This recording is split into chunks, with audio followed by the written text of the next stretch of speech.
Dear aspirants, എല്ലാവർക്കും പ്രചോദന അക്കാഡമിയുടെ ഈ YouTube ക്ലാസ്സിലേക്ക് സ്വാഗതം.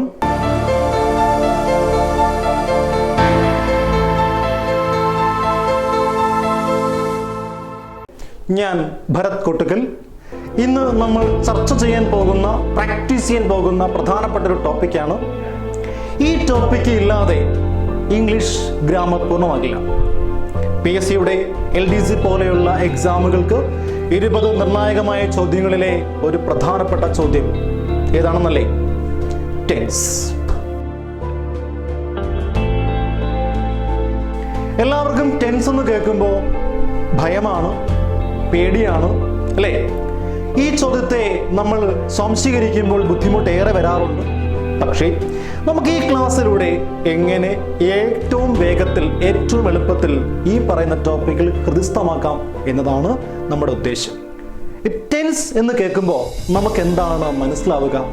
എല്ലാവരും പറയാറുണ്ട് കാലം എന്നാണ് അതിൻ്റെ അർത്ഥം എന്ന് മലയാളത്തിൽ. ചില ആൾക്കാർ മറ്റു പല മീനിങ്സിലേക്ക് പോകാറുണ്ട്. എന്നാൽ നമുക്ക് ഈ ടെൻസിനെ കുറിച്ച് പറയുമ്പോൾ ഈ പറയുന്ന 2-3 പോയിന്റ് ഓർത്തിരിക്കുക.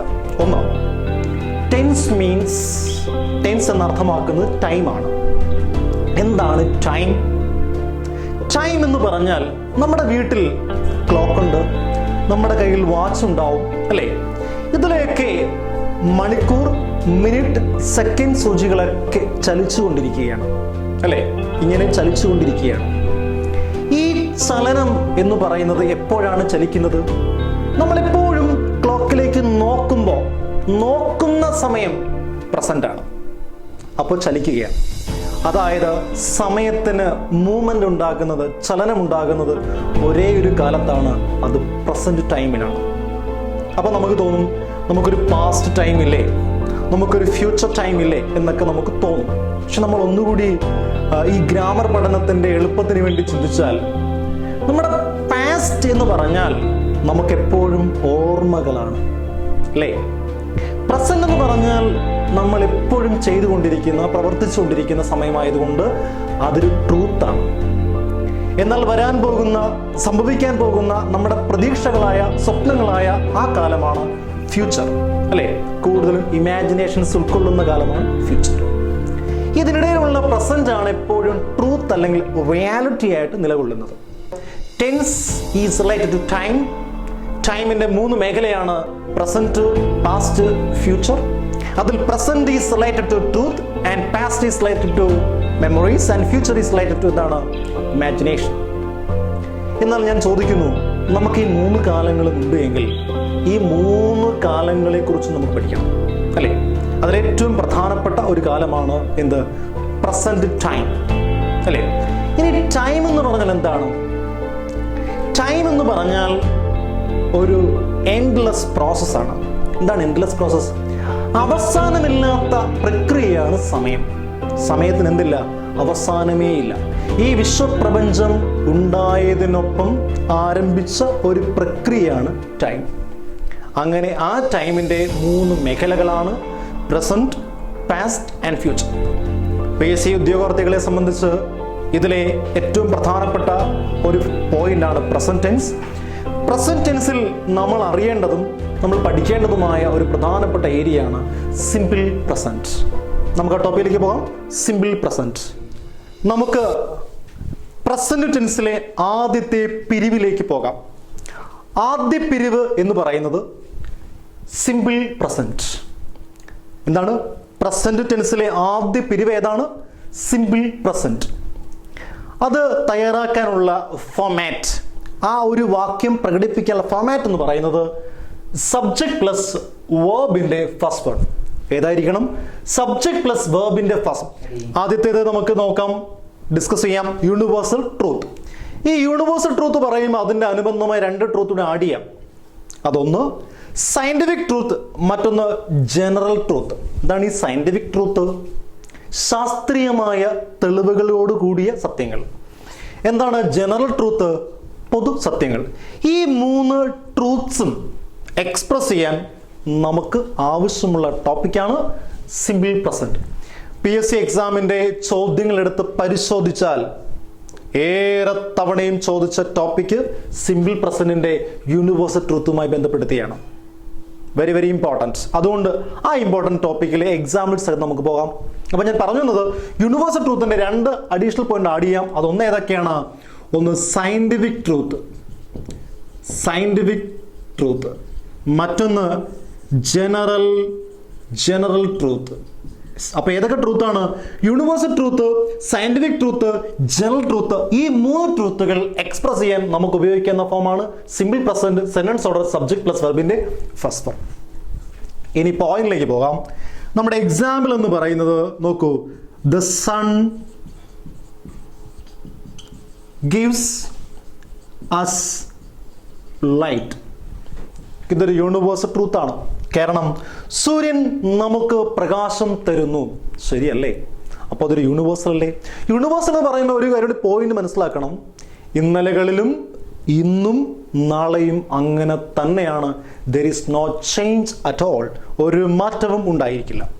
ഇന്നലെയും സൂര്യൻ പ്രകാശം തന്നു, ഇന്നും തരുന്നു, നാളെയും തരും. അപ്പം 3 കാലങ്ങളുമായിട്ട് ടച്ച് ചെയ്തിട്ടുണ്ട്. പക്ഷേ അതൊരു ട്രൂത്ത് ആയതുകൊണ്ട് നമുക്ക് എന്തിലേ പറയാൻ പറ്റുള്ളൂ?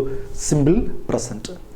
ഇനി സയന്റിഫിക്കിലേക്ക് പോകാം. സയന്റിഫിക്കിന് പറയാൻ പറ്റുന്ന ഒരു പ്രധാനപ്പെട്ട പോയിന്റ് നോക്കൂ, water boils at 100 degree Celsius, അല്ലേ? ജലം തിളയ്ക്കുവാൻ ആവശ്യമായ സെൽഷ്യസ് എത്രയാണ്? 100 ആണ്. എങ്കിൽ മാത്രമേ തിളയ്ക്കുള്ളൂ. അപ്പൊ അതെന്താണ്? ശാസ്ത്രീയമായ സത്യമാണ്. നമ്മൾ പറയത്തില്ലേ, കെറോസിൻ ഓയിലിലാണ് സോഡിയം പൊട്ടാസ്യം സൂക്ഷിക്കുന്നത്. Sodium and potassium R kept in kerosene oil, അല്ലേ? വെള്ളത്തിലിട്ടാൽ പൊട്ടിപ്പോകും, ശബ്ദം ഉണ്ടാകും, സ്ഫോടനം ഉണ്ടാകും, ഒക്കെയാണ്, അല്ലേ? അതുകൊണ്ട് എവിടെയാണ് കീപ്പ് ചെയ്യുക, എവിടെയാണ് സൂക്ഷിക്കുക? മണ്ണെണ്ണയിലാണ്, കെറോസിൻ ഓയിലാണ്. അപ്പോൾ അതൊരു ശാസ്ത്രീയമായ സത്യമാണ്. ഇങ്ങനെ ശാസ്ത്രീയമായ തെളിവുകൾ ഉൾപ്പെടുത്തിയ സത്യങ്ങൾ പറയേണ്ടത് ഇതിൽ തന്നെ ആയിരിക്കണം, സിമ്പിൾ പ്രസന്റ്. ഇനി നോക്ക്, ജനറൽ ട്രൂത്ത്. എന്താണ് പൊതുവായ സത്യം? പൊതുവായ സത്യം എന്ന് പറഞ്ഞാൽ ഇപ്പൊ ലോകത്തിലെ ഏറ്റവും വലിയ രാജ്യം ഏതാണ്?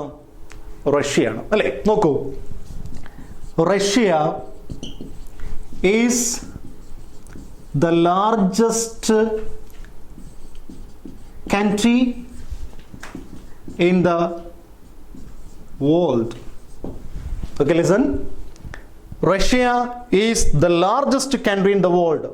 ലോകത്തിലെ ഏറ്റവും വലിയ രാജ്യമാണ്, ലാർജസ്റ്റ് കൺട്രിയാണ് റഷ്യ. അതൊരു സത്യമാണ്. എന്ത് സത്യമാണ്? അതൊരു പൊതുവായ സത്യമാണ്. ഇങ്ങനെ പൊതു കാര്യങ്ങൾ പറയുമ്പോൾ, പൊതുവായ സത്യങ്ങൾ പറയുമ്പോൾ അതും എന്തിലേ പറയാവൂ? Simple present. ഇപ്പൊ നമുക്കറിയാം, ഇന്ത്യയുടെ തലസ്ഥാനം ഡൽഹിയാണ്, അല്ലേ? സത്യമാണ്. കേരളത്തിന്റെ തലസ്ഥാനം ട്രിവാൻഡ്രമാണ്, സത്യമാണ്, അല്ലേ? ഇതൊക്കെ പൊതുവായ സത്യങ്ങൾ. ഞാൻ ഈ പറഞ്ഞതെല്ലാം എന്താണ്? പൊതുവായ സത്യങ്ങളാണ്. ഈ പൊതുവായ സത്യങ്ങൾ, ശാസ്ത്രീയമായ സത്യങ്ങൾ, യൂണിവേഴ്സൽ ട്രൂത്ത്, ഇതെല്ലാം എക്സ്പ്രസ് ചെയ്യാനുള്ള പ്രധാനപ്പെട്ട ടോപ്പിക്കാണ് സിമ്പിൾ പ്രസന്റ്. അതിൽ മാത്രമേ പറയാവൂ. ഇനി സിമ്പിൾ പ്രസന്റിന്റെ മറ്റൊരു പോയിന്റിലേക്ക് പോകാം. അടുത്ത HA എന്താണ്? Habitual action. ഹാബിച്വൽ ആക്ഷൻ എല്ലാം നമ്മൾ എന്തിലേ പറയാൻ പാടുള്ളൂ? സിമ്പിൾ പ്രസന്റിൽ മാത്രമേ പറയാൻ പാടുള്ളൂ. എന്താണ് ഹാബിറ്റ്? ശീലം. എന്താണ് ഈ ശീലം? നമുക്ക് പറയാം, എല്ലാ ദിവസവും നടക്കുന്നതും ശീലമാണ്, അല്ലേ? എല്ലാ ആഴ്ചയിലുമാണെങ്കിലും ശീലമാണ്, എല്ലാ മാസവും ആയാലും ശീലമാണ്. അതുകൊണ്ട് ഇങ്ങനെ പറയാം, ഒരു പ്രവൃത്തി അത് അതാത് സമയത്ത് ചെയ്യുക. എന്താണ്? ഒരു പ്രവൃത്തി അത് അതാത് സമയത്ത് ചെയ്യുക. ഇപ്പൊ ചില ആളുകൾ വർഷത്തിൽ 1 തവണ വിദേശ രാജ്യങ്ങളിൽ പോകും. വർഷത്തിൽ 1 തവണ, അതവരുടെ എന്താണ്? ശീലമാണ്, അല്ലേ? ചില ആൾക്കാർ എല്ലാ ദിവസവും അരിയാഹാരമായിരിക്കും കഴിക്കുക, അല്ലേ? അത് അവരുടെ എന്താണ്? ശീലമാണ്. ഇപ്പൊ കേരളത്തിൽ ഉണ്ടായിരിക്കുന്ന ഭൂരിഭാഗം ജനങ്ങളും അരി ആഹാരമാണ് കഴിക്കുക. അത് അവരുടെ എന്താണ്? ശീലമാണ്. അപ്പൊ ശീലമെന്ന് പറഞ്ഞാൽ ഒരു വ്യക്തി അല്ലെങ്കിൽ ഒരാൾ അതാത് സമയത്ത് അയാളുടെ പ്രവൃത്തിയിൽ ഏർപ്പെടുമ്പോൾ അതെന്തായി മാറിക്കഴിഞ്ഞു? ശീലമായി കഴിഞ്ഞു. അപ്പോൾ PSC എക്സാമിന് ഈ ശീലങ്ങളാണെന്ന് മനസ്സിലാക്കുവാൻ നമുക്ക് ചില വേർഡ്സുകളുണ്ട്. ആ വേർഡ്സുകൾ നമ്മളെ ഹെൽപ്പ് ചെയ്യും. ഹാബിറ്റ്സ് എല്ലാം എന്തിലേ പറയാൻ പാടുള്ളൂ? സിമ്പിൾ പ്രസന്റിലേ പറയാൻ പാടുള്ളൂ. അപ്പം നമുക്കങ്ങനെ ചില വാക്കുകൾ, ചില വേർഡ്സുകൾ നൽകി കഴിഞ്ഞാൽ, അല്ലെ ചില വേർഡ്സ് കണ്ടാൽ നമുക്ക് മനസ്സിലാകും ഈ വാക്യങ്ങൾ, ഈ വാചകങ്ങൾ ശീലത്തെ സൂചിപ്പിക്കുന്നതാണെന്ന്. അത്തരത്തിൽ പ്രധാനപ്പെട്ട ചില വേർഡ്സുകൾ നമുക്ക് നോക്കാം. ആ വേർഡ്സുകൾ ഇവയാണ്. നോക്കൂ, the first one, usually, commonly, regularly, continuously, frequently, daily, hardly, scarcely, barely, rarely, seldom, every day, once, occasionally. പ്രധാനപ്പെട്ട വേർഡ്സുകളെല്ലാം തന്നെ ഒരു വാചകത്തിൽ വന്നാൽ ആ വാചകം നമ്മോട് പറയുന്നത് ഇത് ഹാബിറ്റ് ആണ്. ഹാബിറ്റ് ആണെങ്കിൽ എന്തിലേ പറയാൻ പാടുള്ളൂ? Simple present. Have you got it? ഇനി നമുക്ക് എക്സാമ്പിളിലേക്ക് പോകാം. നോക്കൂ, നമ്മുടെ example, Ramu dash to school every day. Options we have four options here: go, is going, goes, went. നമുക്ക് 4 ഓപ്ഷനുകളുണ്ട് അല്ലേ? ഇതിൽ ഏതാണ് റൈറ്റ് ആൻഡ് ആപ്റ്റ് ഓപ്ഷൻ? നോക്കിക്കോളൂ. Ramu dash school every day. നമ്മുടെ ആദ്യ ടിപ്പ് കിട്ടി. ഏതാണ് ടിപ്പ്? Every day. ഒരു വാചകത്തിൽ എവറി ഡേ വന്നാൽ, ഹാർഡ്ലി വന്നാൽ, സ്കേഴ്സ്ലി വന്നാൽ, ഓൾവേസ്, ഓഫൺ തുടങ്ങിയ വേർഡ്സുകൾ, ഞാൻ നേരത്തെ പറഞ്ഞ വേർഡ്സുകൾ വന്നാൽ തീർച്ചയായും ആ വാക്യം ഹാബിറ്റ് ആണ്. ഹാബിറ്റ് ആണെങ്കിൽ തീർച്ചയായും എന്തായിരിക്കണം? Simple present.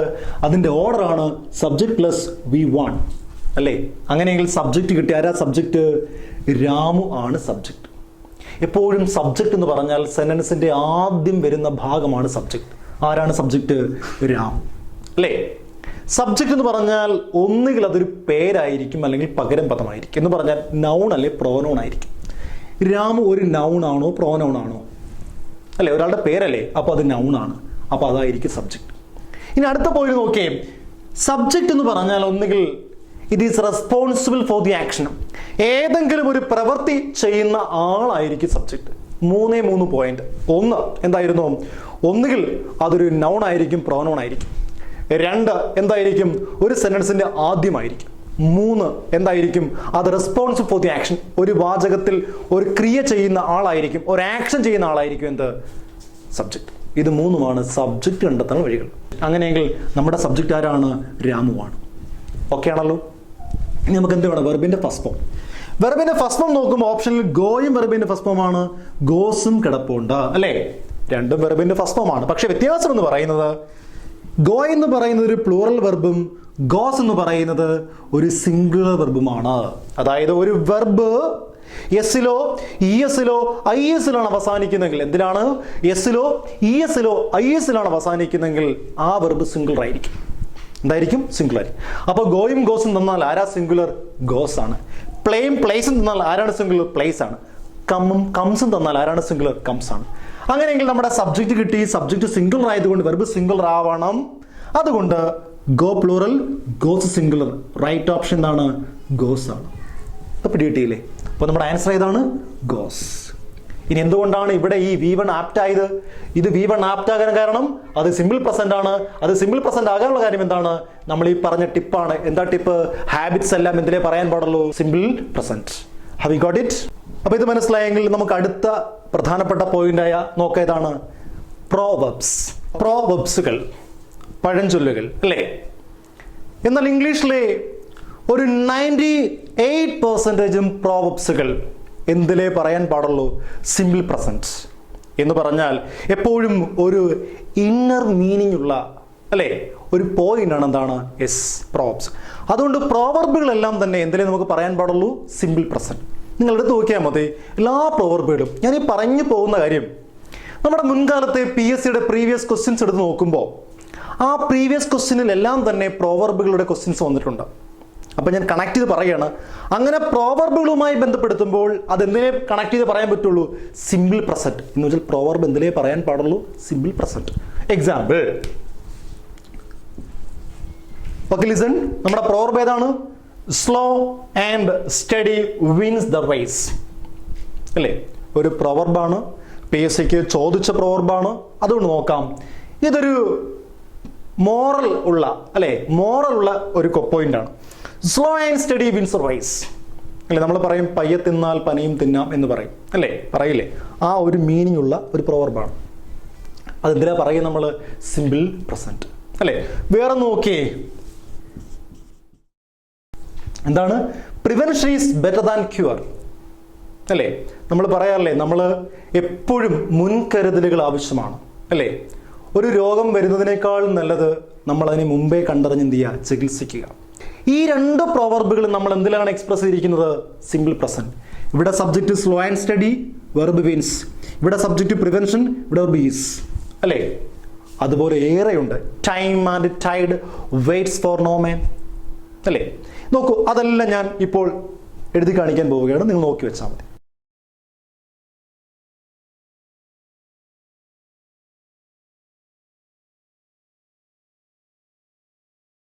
അടുത്ത പി ഏതാണ്? S, planned future. എന്താണ് ഈ പ്ലാൻഡ് ഫ്യൂച്ചർ? അതായത് കാലേ കൂട്ടി തീരുമാനിച്ചുറപ്പിച്ച, നിശ്ചയിച്ച വരാൻ പോകുന്ന കാര്യങ്ങൾ നമുക്ക് എന്തിൽ പറയാം? സിമ്പിൾ പ്രസന്റിൽ പറയാം, അല്ലെങ്കിൽ അതിലേ പറയാവൂ. അതാണ് പോയിന്റ്. നാളെയോ മറ്റന്നാളോ അല്ലെങ്കിൽ അടുത്ത ആഴ്ചയോ അടുത്ത മാസമോ അടുത്ത 6 മാസം കഴിഞ്ഞോ അടുത്ത വർഷമോ ഒക്കെ ആയിക്കൊള്ളട്ടെ, പക്ഷെ ആ പ്രവൃത്തി, ആക്ഷൻ കാലേ കൂട്ടി തീരുമാനിച്ചുറപ്പിച്ചതായിരിക്കണം. ഉദാഹരണത്തിന്, നമ്മുടെ ആരുടെയെങ്കിലും സുഹൃത്തിൻ്റെ വിവാഹത്തിൻ്റെ കത്ത് നമ്മുടെ കയ്യിൽ കിട്ടുമ്പോൾ കിട്ടിക്കഴിഞ്ഞ് എത്രയോ ദിവസം കഴിഞ്ഞായിരിക്കും ആ കല്യാണം നടക്കുക അല്ലേ? അപ്പോൾ അതിനകത്ത് ഉള്ളടക്കം എന്തായിരിക്കാം? ഇന്ന സ്ഥലത്ത് ഇന്നയാളുടെ മകനും മകളും തമ്മിൽ വിവാഹം നടക്കുന്നു എന്നായിരിക്കും അല്ലെ? നടക്കുന്നു എന്നായിരിക്കും. പക്ഷെ നടന്നോ? ഇല്ല. അപ്പോൾ അത് പ്ലാൻഡ് ആണ്. ചില ഇനാഗുറേഷൻ കാര്യങ്ങൾ കാലേകൂട്ടി ഇന്ന തീയതിയിലാണ് ഉദ്ഘാടനം ചെയ്യുന്നത്, കാലേകൂട്ടി തീരുമാനിച്ചതല്ലേ? ചില സമയത്ത് ചില യാത്രകൾ, പ്രധാനമന്ത്രിയുടെ, മുഖ്യമന്ത്രിയുടെയോ അങ്ങനെയുള്ള ചീഫ് ഒഫീഷ്യൽസിന്റെ യാത്രകൾ കാലേകൂട്ടി തീരുമാനിച്ചതായിരിക്കാം. അപ്പം നമ്മൾ പറയും, അടുത്ത മാസം പ്രധാനമന്ത്രി കേരളം സന്ദർശിക്കുന്നു, മുഖ്യമന്ത്രി ഡൽഹി സന്ദർശിക്കുന്നു എന്ന് പറയാറില്ലേ? അപ്പൊ കാലേകൂട്ടി തീരുമാനിച്ചിരിക്കുന്ന ഏത് കാര്യവും നമുക്ക് എന്തിലേ പറയാൻ പറ്റുള്ളൂ? സിമ്പിൾ പ്രസന്റിൽ പറയാൻ പറ്റുള്ളൂ. എക്സാമ്പിളിലേക്ക് പോകാം. നോക്കൂ, പ്രധാനപ്പെട്ട ആ എക്സാമ്പിളുകൾ പ്ലാൻഡ് ഫ്യൂച്ചറുമായി ബന്ധപ്പെടുത്തിയവ. The prime minister visits Kerala next month. അടുത്ത example, the CM arrives here next week. 2 എക്സാമ്പിളുകൾ. രണ്ടും സംഭവിച്ചിട്ടില്ല, വരാൻ പോകുന്ന, സംഭവിക്കാൻ പോകുന്ന കാര്യങ്ങളാണ്. ഞാൻ പറഞ്ഞിരിക്കുകയാണ്, പ്രൈം മിനിസ്റ്റർ അടുത്ത മാസം കേരളം സന്ദർശിക്കുന്നു. രണ്ടാമത്തത്, the CM arrives here next week അല്ലേ? CM അടുത്ത ആഴ്ച ഇവിടം സന്ദർശിക്കുന്നു അല്ലേ? ഈ 2 വാചകങ്ങളുടെയും മീനിങ് ഭാവി കാര്യമാണ് പ്രകടിപ്പിച്ചിരിക്കുന്നത്. അപ്പം നമ്മൾ ഫലത്തിൽ നോക്കിയേ, ഇതൊരു പ്ലാൻ ഫ്യൂച്ചർ ആണെന്ന് പിടികിട്ടിയില്ലേ? അപ്പം നമ്മൾ പറഞ്ഞു എന്തായിരുന്നു? സിമ്പിൾ പ്രസന്റ് എന്ന് പറയുന്ന ഈ ടോപ്പിക്ക്, സെന്റൻസ് പാറ്റേൺ ഇതാണ്. അത് പ്രകടിപ്പിക്കേണ്ടി അല്ലെങ്കിൽ സിമ്പിൾ പ്രസന്റിൽ മാത്രം പറയേണ്ടി വരുന്ന പ്രധാനപ്പെട്ട യൂസേജുകളാണ് ആൻഡ് ഹാപ്പി കൊട്ടേഷൻസ്. ഏതൊക്കെയാണ്? നമ്മൾ ആദ്യം പറഞ്ഞ universal truth, habitual action, proverbs, പിന്നെ പറഞ്ഞതാണ് പ്ലാൻ ഫ്യൂച്ചർ. അപ്പൊ എല്ലാ പ്ലാൻ ഫ്യൂച്ചറുകളും നമുക്ക് എന്തിലേ പ്രകടിപ്പിക്കാൻ സാധ്യമാവുകയുള്ളൂ? Simple present. Have you got it? നമ്മുടെ അവസാനത്തെ പോയിന്റ് എന്താണ്? കൊട്ടേഷൻസ് ആണ്. And happy quotations. ഇതുകൂടി കഴിയുമ്പോൾ ഹാപ്പി ആയി മാറണം. എന്താണ് കൊട്ടേഷൻസ്? നമ്മൾ ഇൻവെർട്ടഡ് കോമകളിൽ പറയുന്ന വാചകങ്ങളെയാണ് പൊതുവെ നമ്മൾ കൊട്ടേഷൻസ് എന്ന് പറയുക.